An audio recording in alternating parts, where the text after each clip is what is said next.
مجاہد حضرت ابوبکر صدیق رضی اللہ تعالیٰ عنہ اور حضرت عبداللہ بن زبیر کا حال نقل کرتے ہیں کہ جب وہ نماز میں کھڑے ہوتے تو ایسا معلوم ہوتا کہ ایک لکڑی کھڑی ہو، یعنی بالکل حرکت نہیں ہوتی تھی۔ علماء نے لکھا ہے کہ حضرت ابن زبیر نے حضرت ابوبکر صدیق رضی اللہ تعالیٰ عنہ سے نماز سیکھی اور انہوں نے حضرت محمد صلی اللہ علیہ وآلہ وسلم سے، یعنی جس طرح حضور اکرم صلی اللہ علیہ وآلہ وسلم نماز پڑھتے تھے اسی طرح حضرت ابوبکر صدیق رضی اللہ تعالیٰ عنہ پڑھتے تھے۔ اسی طرح حضرت عبداللہ بن زبیر ثابت کرتے ہیں کہ عبداللہ بن زبیر کی نماز ایسی ہوتی تھی کہ گویا لکڑی ایک جگہ گاڑ دی۔ ایک شخص کہتے ہیں کہ ابن زبیر جب سجدہ کرتے تو اس قدر لمبا اور بے حرکت ہوتا تھا کہ چڑیاں آ کر بیٹھ جاتی تھیں۔ بعض مرتبہ اتنا ہی لمبا رکوع کرتے کہ تمام رات صبح تک رکوع ہی میں رہتے۔ بعض اوقات سجدہ اتنا ہی لمبا ہوتا کہ پوری رات گزر جاتی۔ جب حضرت بن زبیر سے لڑائی ہوئی تھی کہ ایک گولی مسجد کی دیوار پر لگی جس سے دیوار کا ایک ٹکڑا اکھڑا اور حضرت بن زبیر کے حلق اور داڑھی کے درمیان سے گزرا، مگر ان کو کوئی فرق نہ پڑا اور نہ ہی سجدہ مختصر کیا۔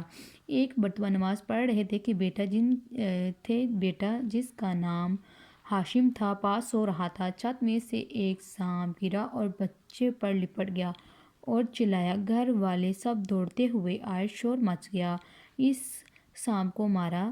ابن زبیر اس مطمئن سے نماز پڑھ رہے تھے کہ سلام پھیر کر فرمانے لگے، کچھ شور کی آواز آ رہی تھی۔ بیگم نے کہا، اللہ تم پر رحم کرے، بچے کی تو جان پہ بن گئی تھی، تمہیں پتہ ہی نہیں چلا۔ اگر نماز میں دونوں طرف توجہ کرتا تو نماز کہاں باقی رہتی۔ حضرت عمر کے آخر زمانے میں جب ان کو خنجر مارا گیا جس کی وجہ سے ان کا انتقال ہوا تو وہ ہر وقت خون بہتا تھا اور اکثر غفلت بھی ہو جاتی تھی، لیکن اس حالت میں بھی جب کہ نماز کے لیے جاتے اس حالت میں بھی نماز ادا فرماتے اور ارشاد فرماتے کہ اسلام میں اس کا کوئی حصہ نہیں جو نماز چھوڑ دے۔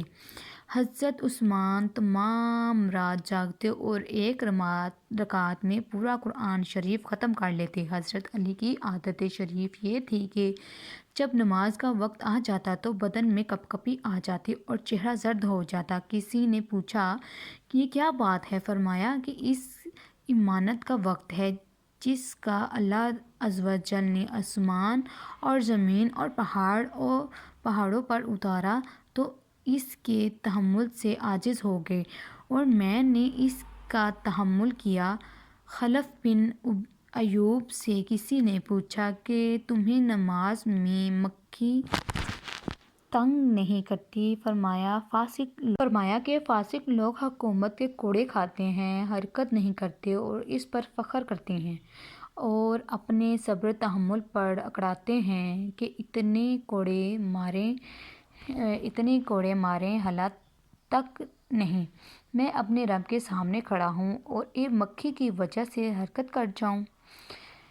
جب نماز کے لیے کھڑے ہوتے ہیں تو اپنے گھر والوں سے کہتے ہیں کہ تم باتیں کرتے رہو، مجھے تمہاری باتوں کا پتہ ہی نہیں چلے گا۔ اگر ایک مرتبہ بصر کے جمیل مسجد میں نماز پڑھ رہے تھے کہ مسجد کا ایک حصہ گرا، لوگ اس کی وجہ سے دوڑے، وہاں جمع ہوئے، شور ہو گیا مگر ان کو پتہ ہی نہ چلا۔ کسی نے ان کی نماز کی کیفیت پوچھی تو کہنے لگے، جب نماز کا وقت آتا ہے تو وضو کے بعد اس جگہ پہنچ کر جہاں نماز پڑھوں گا تھوڑی دیر بیٹھتا ہوں کہ بدن کے تمام حصے میں سکون پیدا ہو جائے، پھر نماز کے لیے کھڑا ہوتا ہوں، اس طرح کہ بیت اللہ کو اپنی نگاہ کے سامنے سمجھتا ہوں اور پل صراط کو پاؤں کے نیچے، جنت کو دائیں طرف اور جہنم کو بائیں طرف، اور موت کے فرشتے کو اپنے پیچھے کھڑا ہوا خیال کرتا ہوں اور سمجھتا ہوں کہ یہ آخری نماز ہے، اس کے بعد